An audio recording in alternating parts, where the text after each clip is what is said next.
ସୁଲଭ ଦରରେ ମିଳିବ ଅଭଡ଼ା। ଶୃଙ୍ଖଳିତ ଦର୍ଶନ ପରେ ଶହେ ଶହେ ଟଙ୍କାରେ ଆତ୍ମତୃପ୍ତି। ମହାପ୍ରଭୁଙ୍କ ଶ୍ରୀଜଗନ୍ନାଥଙ୍କୁ ଦର୍ଶନ କରିବାକୁ ଆସୁଥିବା ଶ୍ରଦ୍ଧାଳୁ କିପରି ସୁଖଦ ଅନୁଭୂତି ନେଇ ଫେରିବେ, ସେ ନେଇ ରାଜ୍ୟ ସରକାର ବିଭିନ୍ନ ପଦକ୍ଷେପ ନେଉଛନ୍ତି।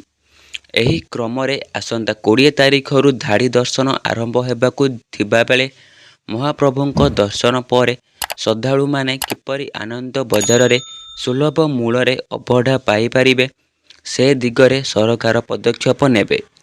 ଜଣେ ବ୍ୟକ୍ତି ମାତ୍ର 100 ଟଙ୍କାରେ ଅନ୍ନ, ଡାଲି, ବେସର, ମହୁର ପାଇଁ ମନ ଖୁସିରେ ଘରକୁ ଫେରିବେ।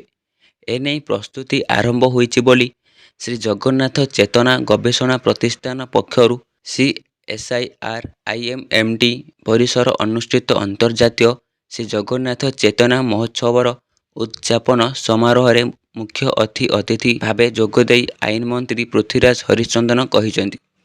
ମନ୍ତ୍ରୀଙ୍କ କହିବା ମୁତାବକ ଗଜପତି ମହାରାଜଙ୍କ ଅନୁରୋଧ କ୍ରମେ ସରକାରଙ୍କ ପକ୍ଷରୁ ଅନ୍ନଯଜ୍ଞ ମଣ୍ଡପରେ ପରିକଳ୍ପନା କରାଯାଇଛି।